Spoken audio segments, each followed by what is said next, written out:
वज़ीर-ए-आज़म इमरान खान आज शाम कौम से खिताब करेंगे। फवाद चौधरी की जानिब से ये ट्वीट किया गया है। वज़ीर-ए-आज़म रूस यूक्रेन तनाज़े के बाद मईशत और आलमी चैलेंजेस पर कौम को एतमाद में लेंगे। फवाद चौधरी की जानिब से ये ट्वीट किया गया है। रूस यूक्रेन कशीदगी पर सारी दुनिया में तशवीश पाई जाती है। पाकिस्तानी भी तशवीश में मुब्तला हैं और पाकिस्तानियों को यूक्रेन से निकालने के लिए पाकिस्तानी सिफारत खाना भी एक्टिव है। और वज़ीर-ए-आज़म इमरान खान आज शाम कौम से खिताब करेंगे। रूस यूक्रेन तनाज़े के बाद मईशत और आलमी चैलेंजेस पर कौम को एतमाद में लेंगे। फवाद चौधरी का ट्वीट है कि वज़ीर-ए-आज़म इमरान खान आज शाम कौम से खिताब करेंगे। वज़ीर-ए-आज़म रूस यूक्रेन तनाज़े के बाद मईशत और आलमी चैलेंजेस पर कौम को एतमाद में लेंगे। शुगर मिल्स के जरिए मनी लॉन्ड्रिंग के केस में शहबाज शरीफ और हमजा शहबाज पर फर्द जुर्म 10 मार्च तक मौखर कर दी गई। लीगी रहनुमाओं की अबूरी जमानत में भी 10 मार्च तक तोसी होगी। FIA ने मुकदमे की समाअत रोजाना की बुनियाद पर करने की दरख्वास्त दी है। शुगर मनी लॉन्ड्रिंग का केस और शहबाज शरीफ और हमजा शहबाज पर फर्द जुर्म 10 मार्च तक मौखर कर दी गई है। लीगी रहनुमाओं की अबूरी जमानत में भी 10 मार्च तक तोसी हो गई। FIA ने मुकदमे की समाअत रोजाना की बुनियाद पर करने की दरख्वास्त कर दी है। शुगर मिल्स के जरिए मनी लॉन्ड्रिंग करने का एक केस है और शहबाज शरीफ हमजा शहबाज पर फर्द जुर्म 10 मार्च तक मौखर कर दी गई।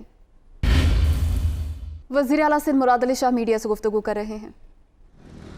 की शुरुआत कर दी है कराची से, कायदे आज़म की मज़ार से उन्होंने इस लॉन्ग मार्च की शुरुआत की और हज़ारों की तादाद में लोग, और उनका मकसद इस लॉन्ग मार्च का यही है कि मुल्क में इस वक्त जो महंगाई है, जो बेरोज़गारी है, जो इस हुकूमत ने वादे किए थे जिनको पूरा करती हुई वो बिल्कुल नज़र नहीं आ रही, जिस तरीके से वफाक सूबों की हक तलफी कर रहा है, वो पैगाम अपना लेके लोगों तक बिलावल साहब जा रहे हैं और इंशाअल्लाह ताला जहाँ से वो गुज़र रहे हैं लोगों की बहुत बड़ी तादाद उनको सुनने के लिए जमा हो रही है और जहाँ जहाँ से गुज़र रहे हैं एक बहुत बड़ी तादाद उनके साथ शामिल होके इंशाअल्लाह ताला 8 मार्च को इस्लामाबाद पहुँचेगी ताकि इस बेहिस, इस नाअहल, इस सेलेक्टेड हुकूमत को पूरे पाकिस्तान के लोग, इसलिए कि बिलावल साहब अभी सिंध से गुज़र रहे हैं, फिर पंजाब आएंगे, जब पंजाब पहुँचेंगे बॉर्डर पे उनको बलूचिस्तान के लोग ज्वाइन करेंगे, खैबर पख्तूनख्वा के लोग उनको पिंडी में आके ज्वाइन करेंगे, आज़ाद कश्मीर गिलगित बल्तिस्तान से लोग ज्वाइन करेंगे और पूरे पाकिस्तान की आवाज़ बन के वो इस बेस हुकूमत को अपनी नींद से जगाएंगे ताकि वो बाकी जो बदज़बानी कर रही है उससे हट के अवाम की खिदमत का सोचे। लेकिन मुझे पूरा यकीन है कि ये नहीं सोचेंगे और एक ही हल है कि अब इमरान खान नियाज़ी की हुकूमत को हटना होगा और इंशाअल्लाह ताला जल्द वो दिन आएगा कि लोगों को अपनी एक हकीकी जमहूरी हुकूमत मिलेगी। साहब क्या कहेंगे बिलावल भुट्टो साहब जैसे कि जमहूरी तरीके से इमरान खान को हटाएंगे? सिंध में भी जो है गो नियाज़ी गो के नारे लग रहे हैं, कल राष्ट्रीय स्टेडियम में भी गो नियाज़ी गो के नारे लग चुके हैं। समझते हैं कि अब वज़ीर-ए-आज़म का जाने का जो फैसला आ चुका है, अब उन्हें घर जाना पड़ेगा? देखिए, ये पूरे मुल्क के अवाम की आवाज़ अब बन चुकी है और बिलावल साहब यही कह रहे हैं कि जो इलेक्टेड नुमाइंदे हैं, जो कोalition पार्टनर्स उनके बने हुए हैं, जो आए दिन खुद कोई ना कोई इल्ज़ाम लगाते रहते हैं इस हुकूमत के ऊपर वफाक की, उनको अब लोगों की आवाज़ के ऊपर लब्बैक कहना चाहिए और एक आईनी तरीके से ऐलान हो चुका है कि एक वोट ऑफ नो कॉन्फिडेंस आएगा, उसमें सारी पॉलिटिकल पार्टीज़ को कहा है कि वो आवाम की आवाज़ जिन्होंने उन्हें इलेक्ट किया है वो बने और इमरान खान से जान छुड़ाएं।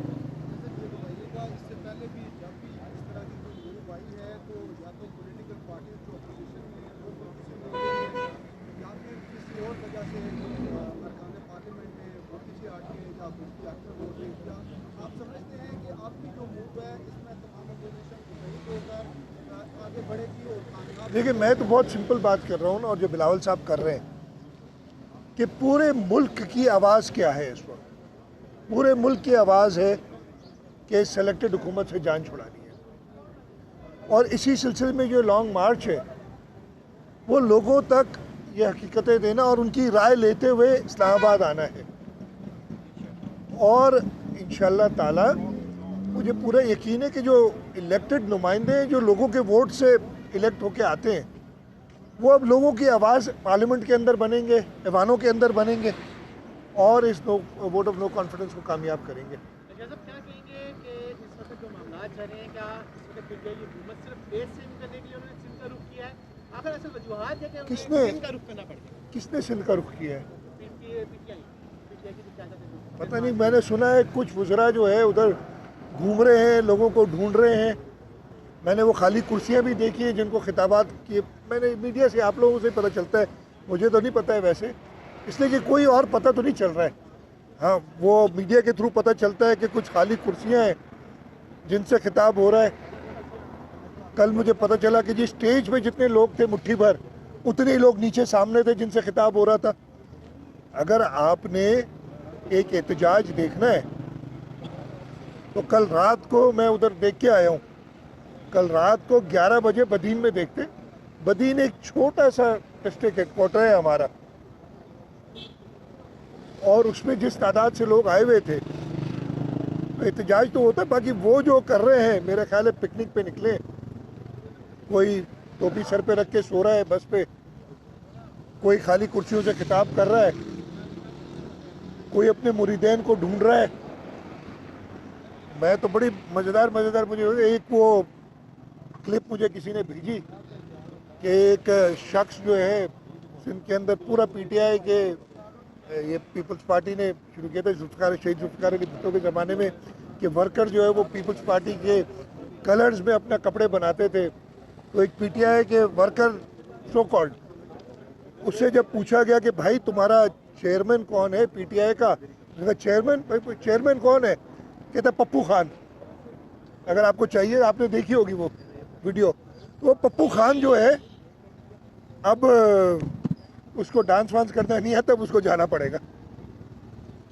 काफी सवाल ये बता दें कि आप क्या समझते हैं आज वज़ीर-ए-आज़म का कौम से खिताब है, क्या अभी के पास कोई ऑप्शन है इस्तीफा देने के अलावा, या असम्बलियां डिसॉल्व कर चुके हैं, उनके वज़रा खुद उनके साथ? मुझे पता चला कौम से खिताब कर रहे हैं, कौम खिताब सुन के अब इनके जो है ना, इसलिए आज खिताब में जो कहेंगे मुझे नहीं पता, लेकिन मेरा ख्याल है वही शुरू कर देंगे कि किसी को नहीं छोड़ूंगा, किसी को नहीं बख्शूंगा। अब भाई अपने जो आपके करतूत हैं उनको बख्शवाने का वक्त आ गया है, और अवाम आपको नहीं छोड़ेगी। हम कुछ नहीं कहते, ये अवाम इस मुल्क की अब इस सेलेक्टेड हुकूमत को नहीं छोड़ेगी। सर, जो शाह कुरैशी साहब हैं वो कहते हैं कि हमसे 3 साल का हिसाब मांगने वाले, पहले सिंध के 30 सालों का हिसाब ने, सिंध में क्या कोई तरक्की की इन लोगों ने, क्या कोई डेवलपमेंट की, अवाम के वहाँ पर कितने हालात बदले इस हुकूमत ने जो हमसे 3 साल का हिसाब।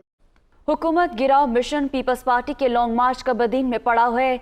जियाले हैदराबाद, हाला, नवाब शाह से होते हुए आज मोरू पहुंचेंगे।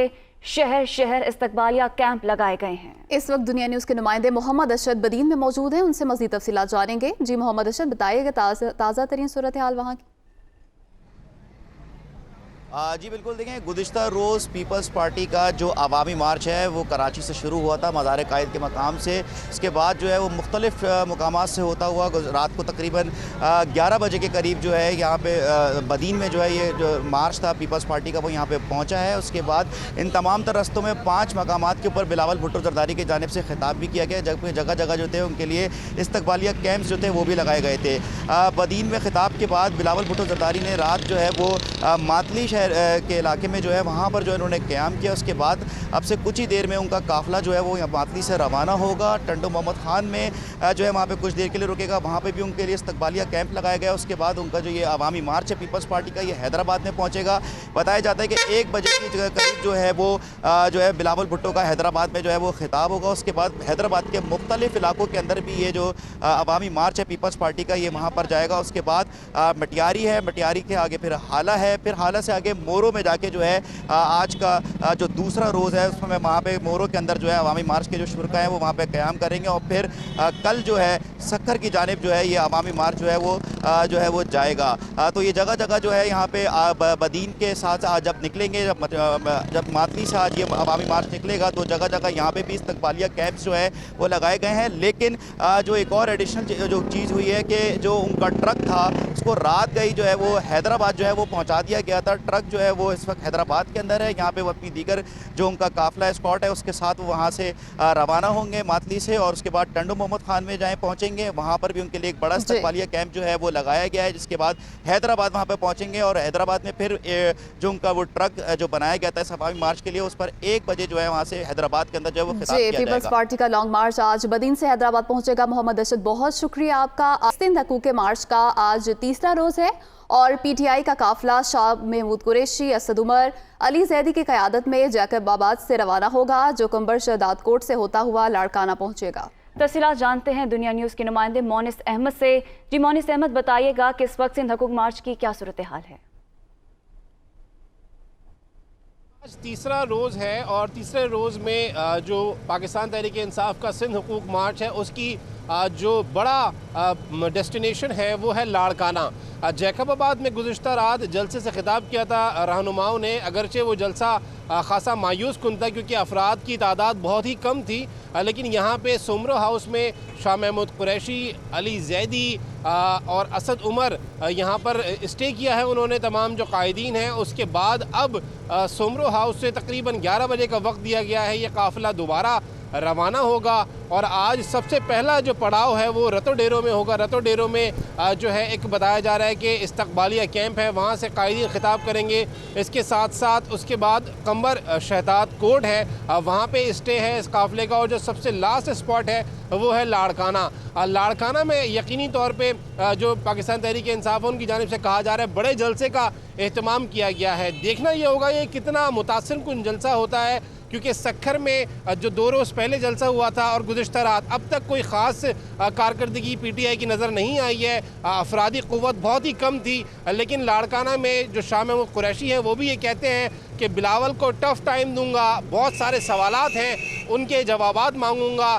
बिलावल ने भी मुल्तान में जलसा किया था तो हम वहाँ पे जाके एक तगड़ा जलसा करेंगे और अपोजिशन को मुखालफिन को ज़बरदस्त जवाब देंगे। दोबारा रवाना होगा। बहुत शुक्रिया मोनिस अहमद, हमें अपडेट कर रहे थे। यूक्रेन और रूस के दरमियान जारी जंग के बायस हजारों पाकिस्तानी तालिबे इल्म यूक्रेन में फंसे हुए हैं। गुजरांवाला से ताल्लुक रखने वाले तलहा हमीद भी उन्हीं तालिबे इल्मों में शामिल हैं। हमारे नुमाइंदे फहद बशीर तलहा हमीद के वालिदैन के साथ मौजूद हैं, इनसे मजीद जानते हैं।